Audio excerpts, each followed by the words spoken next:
Computer side, I had the distinct pleasure of being the director for saving all my worries for that day you don't need me anymore. So I wrote a 45-minute speech that I just want to get started on, and I think it's going to go really well. No, I'm just kidding.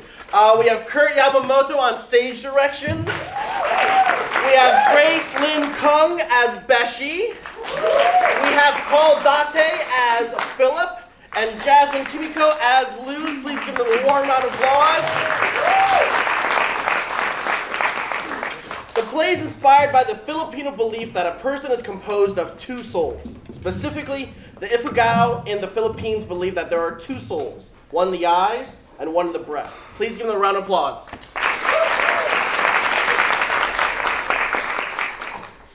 Saving all my worries for that day you don't need me.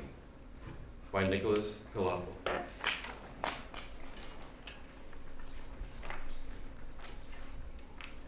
10:58 a.m. Luz and Philip sit on a bench in Philip's favorite spot in the park. The bench is subtly graffitied as any random bench in a city would be, but most noticeably, a red line is drawn on the seat between them. They say in each of us there are two souls. One in the eyes. And one in the breath. So how do you... One is the breath of life, to ground you to the existence you know. The soul of the eyes is a traveler, free to allow you to see into worlds unlike your own. Yes, to see, but not to follow. Then what's the point of having two? A traveling soul is a tortured soul. But my destiny still feels tethered to you. Luz and Philip silently take in the cityscape. I can see why you love this bench so much. It overlooks the entire city. The hill we're on kind of makes you feel closer to God. It's a place you can feel as significant as the skyscrapers and the smog. Philip instinctually reaches for Luz's hand, but immediately pulls back. I never realized how the summer sun illuminates the hidden beauty of the everyday. We took too much for granted. Baby, I have to go. It's 10:58. You still have 2 minutes. 10:59. I'm out of minutes. No. It is now 11 a.m. There's a sudden change in the air. Philip is gone. 11 a.m. The moment of the last seconds of morning become the earliest hours of the afternoon. Philip says that the hours of the day and night are reserved for the living. But he said it. He believes in the duality of our souls. There is a way to follow him where he goes.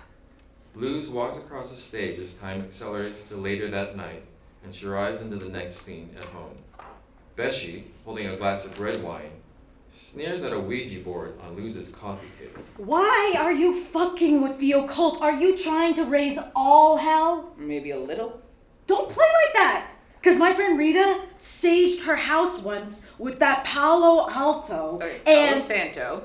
Yeah, that. And then, when she went to bed, she swore her spirit left her body and got trapped in one of those daddy long-legged spiders in the house.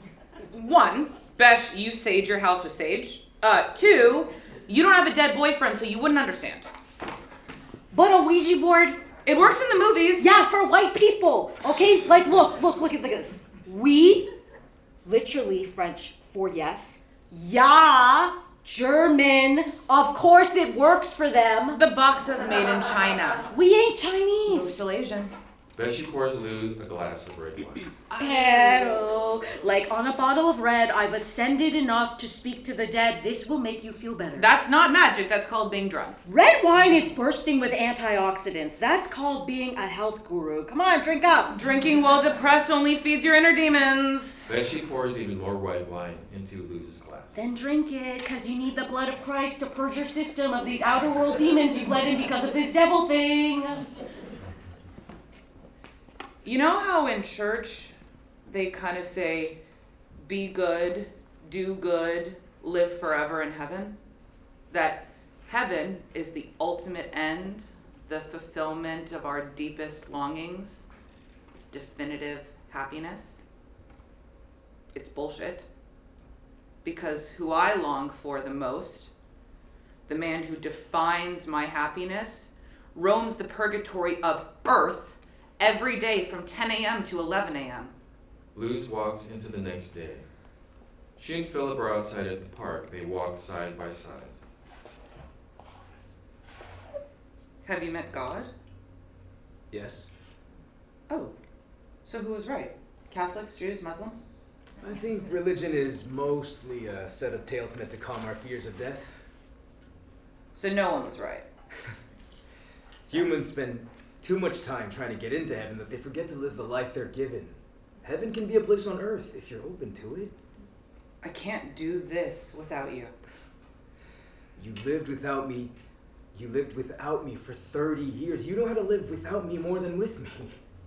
Luz silently contemplates what to say next, but just as she's about to speak, there's a sudden change in the air, and it's 11 a.m. Philip is gone. I'm pregnant. Philip never knew. Doesn't know. Which I guess fair. I didn't know he was going to die. How lucky are those who know their lovers are dying of cancer? What a privilege to be tortured with the pain of having to say goodbye. Luz walks across the stage as time accelerates to the next day. She walks into the next scene at home. Beshi cheerfully bursts in. Rise and shine, bitch! Ba ba ba! Bottomless mimosas are only until 11. Gosh, I know what you're gonna say, but mimosas are bursting with vitamin C. I can't, not today. Luz! It's my birthday! My 30th birthday. Happy birthday! I love you. Yeah, okay, what else could you possibly have this morning of all mornings? It's Philip. Philip is dead. Oh my God. Snap out of it already. Okay, you barely knew him, Luz. You were only dating for 3 months? Stop acting like your world can't go on. 3 months more than someone ever loved you. Beshi has had enough and storms off. He never told his parents about me. I never met them. They don't even know I exist. Yeah, welcome to being gay, okay? We're always someone's secret. I didn't even get to go to his funeral. I wasn't invited because no one knew to invite me. I don't even know where he's buried. If he's even buried somewhere, or if he was cremated, or is his ashes somewhere in the wind?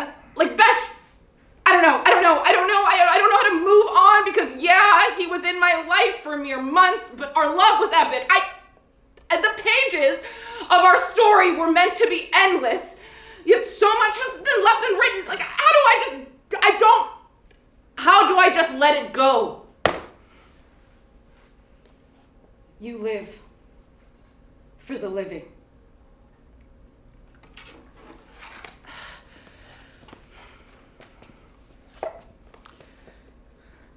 The day I met Philip lasted 36 hours.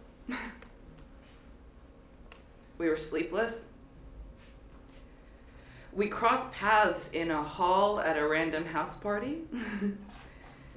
We could have been anywhere else in the world, but that night when we passed by each other in that hallway and our fingers brushed, it felt like my whole life led up to being pulled into that exact moment.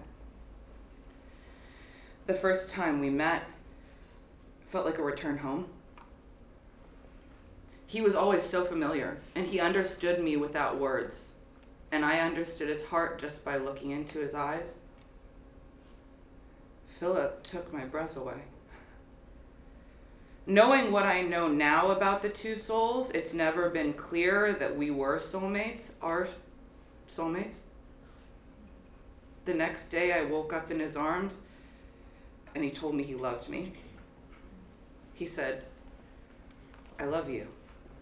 I said, "Why?" And he said, "Because I can see you don't love yourself, and I can love you enough for the both of us." Philip enters. As he walks into space, turns into tomorrow at 10:57 a.m. at his favorite spot in the park.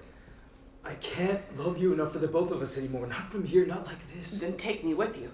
Our time is almost up. Please, let's not spend our last moments like this. I'm not afraid of death. Just afraid of living. You know, the world is full of death? Children are being murdered, entire ethnic populations being erased, humanity thunders down on us all. We should be afraid to live. There is no such thing as heaven on earth. At least in death I can be safe with you. I'm ready to go with you. Luz walks to the edge of the hill that overlooks the city and tiptoes dangerously to the edge. Promise to catch me when I fall. Stop that right now. We're running out of time. Let me go. Your grief is only a passing shadow on the star that is your life. Why can't you just let my memory pass you by? Don't I get a say in this? Of course you do, but even with a say, we're at a draw. What about a third vote? What do you mean? I'm pregnant, Philip, so I think that my say should count for 2. There's a sudden change in the air. Philip. It's now 11 a.m. Philip is gone. Every day, I visit this spot, his spot, waiting. Every morning, 10 a.m. until the clock strikes 11. The moment the last seconds of the morning become the earliest hours of the afternoon, on the bench that used to hold us, I wait. But he never comes. And now this bench only carries me like the way he used to. Luz walks across the stage as time passes. It's now the fall. With the leaves falling and the sun setting earlier every day, it feels like I'm surrounded by even more reminders of death. But the fall brings the wind. The breezy days are healing, almost. I find comfort in its cutting chill, like the gust is a reminder to feel anything. On good days, the wind feels like love, like I pretend that maybe it's him and I wrap myself in it. I want to believe he is the wind. You know, that wherever his family is, they had him cremated and spread through the air to reach all the corners of the earth. Becky walks in next to Luz carrying a baby. More time passes. It's Lunar New Year. The morning frost is finally defrosted into morning dew. Today promises a fresh start. Becky gives Luz a silent acknowledgement before walking off stage. Beshi told me about a Chinese myth called the red thread of fate. That there's an invisible red thread around the fingers of 2 people who are meant to be each other's one true love. And the 2 people connected are destined, regardless of place, time, or state of being. Beshi says it's magical. The red thread may stretch or tangle, but never break. More time passes. Nowadays, I only see Philip in my dreams, though only rarely. He not only stays hidden, he's erasing himself from our lives. But he lives on through our child's blood, through the unwritten pages of a mother and child. Where are we in his history, I wonder? Nowhere, I know. On paper, at least. But our love doesn't have to be the greatest story ever told to be the greatest love of all. Time doesn't equate to impact. Documentation doesn't equate to reality. Luz walks back to Philip's favorite spot. She arrives and sits on the bench. It's now decades into the future and it's 11 a.m. Philip enters and takes a seat next to a much older Luz. You were right. I found heaven on earth. And he grew up looking just like you. What is this place? I never knew until today, but it finally feels like home. Philip grabs Luz's hand across the bench along the red line drawn between them.